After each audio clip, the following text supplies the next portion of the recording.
अब एक और तरह का हमारे पास ग्राफ आता है। अगर हमारा ग्राफ इस तरह से हमारे पास आया है, this is x axis, this is why axis, यहाँ पर हमारे पास है टाइम, यहाँ पर हमारा है डिटेक्टर, और पीक जो हमारे पास आई है टाइम गुजरने के बाद इस तरह की कुछ हमारे पास पीक यहाँ पर डिवेलप हो गई है। तो यहाँ पर ये दो एंड बताते हैं कि कंपोनेंट यहाँ पर भी दो ही थे लेकिन दे आर मर्ज्ड, वो मर्ज हो गए हैं।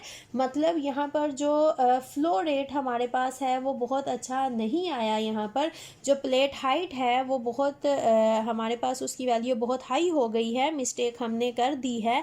एन की वैल्यू बहुत कम है हमारे पास इस टाइम, यहाँ पर प्रॉपर सेपरेशन नहीं हुई है, और इसी वजह से ये जो हमारी दोनों पीक्स थी, इन दोनों पीक्स ने आपस में क्या किया है, ओवरलैप किया है, और कोई भी प्रॉपर यहाँ पर सेपरेशन नहीं हुई। और ये हमारे पास तब होता है जब फ्लो रेट हमारे पास बहुत ज़्यादा हाई होता है।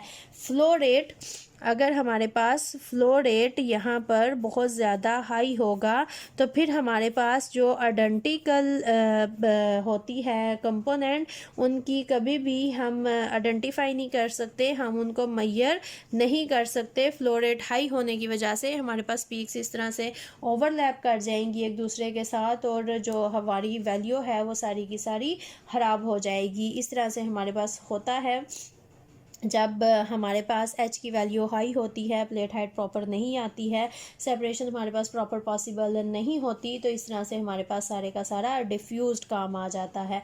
उसके बाद जो हमारी एच है प्लेट हाइट, वो डिपेंड करती है मल्टीपल पाथ पे। मतलब एच की वैल्यू किस किस पे डिपेंड करती है? एच की वैल्यू तीन चीज़ों पे डिपेंड करती है। एक तो वो मल्टीपल पाथ मतलब कि एडी डिफ्यूजन पे इफेक्ट डिपेंड करती है, दूसरी लॉन्गिट्यूडिनल डिफ्यूजन पे डिपेंड करती है, तीसरी मैस ट्रांसफ़र पे डिपेंड करती है। अब हमने इन पैरामीटर्स को डिस्कस कर लिया हुआ है, एक दफ़ा दोबारा थोड़ा सा डिस्कस कर लेते हैं। हमारे पास क्या होता क्या है एडी डिफ्यूजन? एडी डिफ्यूजन हमारे पास बात ये है कि हमारे पास एक कंपोनेंट है और वो डिफ्यूज़ होने के लिए मल्टीपल पाथ ले सकते। फॉर एग्ज़ाम्पल मेरे पास इस तरह से कॉलम है एक, और यहाँ पर स्टेशनरी फेज़ है इस तरह से, ये प्रेजेंट है स्टेशनरी फेज़, और अगर कंपोनेंट को मूव करना है तो उसको इनको क्रॉस करके मूव करना होगा। एक कंपोनेंट हो सकता है कि इस तरह से मूव करे, दूसरा कंपोनेंट हो सकता है इस तरह से मूव करता करता यहाँ से इस तरह से मूव करे, या फिर कंपोनेंट इस तरह से मूव करता करता यहाँ से मूव करे। तो ये एक ही कंपोनेंट की अगर मैं बात करती हूँ ए, तो उस कंपोनेंट के पास डिफरेंट पाथ होते हैं, डिफरेंट पाथ से वो मूव कर सकता है। ज़रूरी नहीं है कि वो एक ही पाथ लेगा, although this is not possible in gas chromatography, लेकिन कॉलम क्रोमेटोग्राफी में, बाकी क्रोमेटोग्राफीज़ में एडी डिफ्यूजन हमारे पास बहुत ज़्यादा मैटर करती है। उसके बाद लॉन्गिट्यूडिनल डिफ्यूजन आती है। लॉन्गिट्यूडिनल डिफ्यूजन गैस क्रोमेटोग्राफी में हमारे पास होती है जब कॉलम के ऊपर स्टेशनरी फेज़ है, कुछ टाइम के बाद वो डिफ्यूज़ होकर टर्बुलेंस इफेक्ट देगी और सेंट्रल एरिया में काफ़ी ज़्यादा इकट्ठी हो जाएगी। तो उसकी वजह से भी हमारे पास क्या होता है, पीक पे उससे भी काफ़ी असर पड़ता है, तो उसको हम कहते हैं लॉन्गिट्यूडिनल डिफ्यूजन, जो कि गैस क्रोमेटोग्राफी में पॉसिबल होती है और कॉलम क्रोमेटोग्राफी में पॉसिबल नहीं है। उसके बाद हमारे पास आ जाता है mass transfer. This is transfer of solute between two phases, one is stationary phase and second is the mobile phase. Actually this is the affinity component will develop. If component is developing affinity with mobile phase, it will show a high flow rate. If it is going to develop affinity with stationary phase, then it will station itself, flow नहीं करेगा, develop नहीं होगा proper, जो बात हम पीछे discuss कर चुके हैं। And the one factor that is very pronounced in mass transfer, that is temperature, because at different temperature component can develop affinity with two different phases, with the mobile phase and stationary phase. If you are going to change a temperature, then probability is this कि जो component है it can develop affinity with stationary phase, and by changing the temperature it will develop affinity with the stationary phase as well with the mobile phase. अगर पहले stationary phase के साथ affinity है और temperature हम change करते हैं तो हो सकता है वो स्टेशनरी फेज से उसकी अफिनिटी ख़त्म होकर मोबाइल फेज के साथ डेवलप हो जाए। तो टेम्परेचर का बहुत ज़्यादा इफेक्ट होता है हमारे पास मास ट्रांसफ़र में। And this is all about ma'am temperature equation. Last में थोड़ा सा क्रोमेटोग्राफी के प्रोसेसेस के बारे में बात कर लें। जब हम क्रोमेटोग्राफी परफॉर्म करते हैं तो कुछ तो आपने पहले स्टडी किए हुए हैं, कुछ यहाँ पर लिखती हूँ, कुछ डायग्राम्स आपके साथ शेयर करूँगी ताकि आपके माइंड में क्लियर हो जाए। क्रोमेटोग्राफी का मेथड आपको पहले से आता है, मेथोडोलॉजी दोबारा से नहीं स्टडी करेंगे, बहुत अच्छी तरह से आपको आती है। आपको पार्टीशन का पता है, एडसॉर्प्शन का पता है, आपको आयन एक्सचेंज का पता है, और क्रोमेटोग्राफी का जो मेथड है, प्रोसेस है, that is well known to you. तो मैं यहाँ पर सिर्फ वो पॉइंट्स लिखूँगी कि क्रोमेटोग्राफी किस किस तरह से परफॉर्म की जाती है। क्रोमेटोग्राफी हमारे पास होती है असेंडिंग, क्रोमेटोग्राफी हमारे पास होती है डिसेंडिंग, क्रोमेटोग्राफी हमारे पास असेंडिंग, डिसेंडिंग होती है, क्रोमेटोग्राफी हमारे पास होती है रेडियल, क्रोमेटोग्राफी हमारे पास होती है 2 डायमेंशनल। अब असेंडिंग की अगर बात करें तो असेंडिंग के केस में आपको पता है इस तरह से हमारा क्रोमेटोग्राम होगा। यहाँ पर हमारे पास बेस लाइन होगी, यहाँ पर स्पॉट होगा, और इस तरह से हमारे पास जो मोबाइल फेज है वो कैपिलरी एक्शन से ascending from downward to upward move करेगी।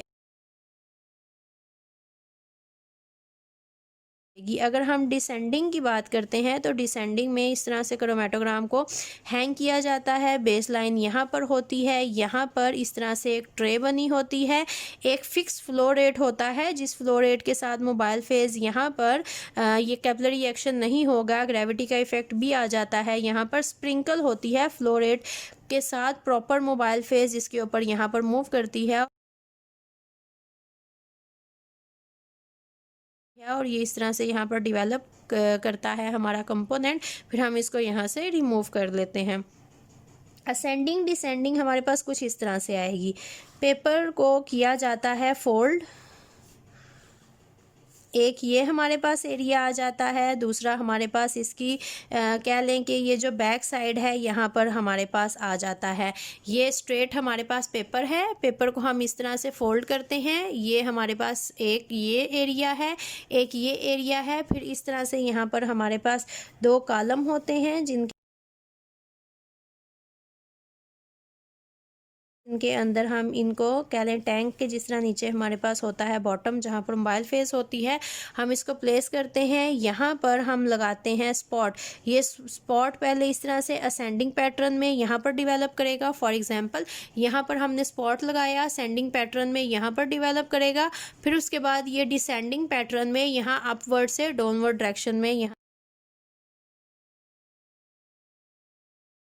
यहाँ से इस तरह से मूव करेगा। तो जब ये इस तरह से पूरा असेंडिंग और डिसेंडिंग असेंडिंग डिसेंडिंग मूव कर लेता है तो फिर हम इसको यहाँ से रिमूव कर लेते हैं। This is ascending descending. उसके बाद हमारे पास आती है रेडियल। रेडियल में इस तरह से हमारे पास होता है पूरे का पूरा बना हुआ, वहाँ पर इस तरह से अपर, अगर मैं पेपर बताऊँ इस तरह से पेपर होगा, एक विक होती है सेंटर में, विक इस तरह से हैंग हो रही होती है जैसे कैंडल में सेंटर में विक होती है। इसी तरह से यहाँ पर भी विक होगी, नीचे ये अलग से हमारे पास प्लेट होगी, ट्रे, यहाँ पर मोबाइल फेस प्रेजेंट होती है। विक इसको ऑब्जर्व करके ऊपर लाता है, यहाँ पर स्पॉट लगाया जाता है और विक की मदद से मोबाइल फेस हमारे सारे पेपर के ऊपर स्प्रेड होती है और रेडियल पाथ में ये इस तरह से मूव करती है।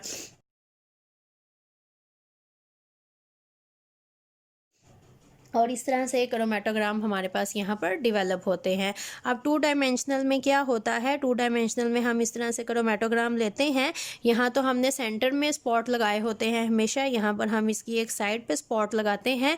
जब ये डेवलप होके इस तरह से हमारे पास आ जाता है तो अगर मैं इसकी साइड कहूँ, ये इसकी साइड मैंने 1 कही, ये मैंने इसकी साइड 2 कही, साइड 1 से इसको मैंने डेवलप कर लिया, इसकी ये फर्स्ट डायमेंशन थी। अब मैं क्या करूँगी, ये जो सैंपल यहाँ पर डेवलप हुआ है अब इसको दोबारा से यहाँ पर डेवलप करवाएंगे। तो इसको जब मैं इस तरह से रोटेट करूँगी तो 1 यहाँ पर आ जाएगा और जो 2 साइड है वो यहाँ पर आ जाएगी। ये इस तरह से यहाँ पर 3 स्पॉट मैंने लगा के दिखाए, ये वो तीनों स्पॉट हैं जो यहाँ पर लगे हैं। ये डिवेलप होगा, फिर उसके बाद ये इस तरह से यहाँ पर डिवेलप होगा। तो ये इसकी एक डायमेंशन हो गई और ये इसकी हो गई हमारे पास दूसरी सेकंड डायमेंशन। तो ये 2 डायमेंशनल होती है। पहले हम एक साइड से डिवेलप करते हैं पेपर को, फिर हम इसको दूसरी साइड से डिवेलप करते हैं, and this is 2 dimensional chromatography.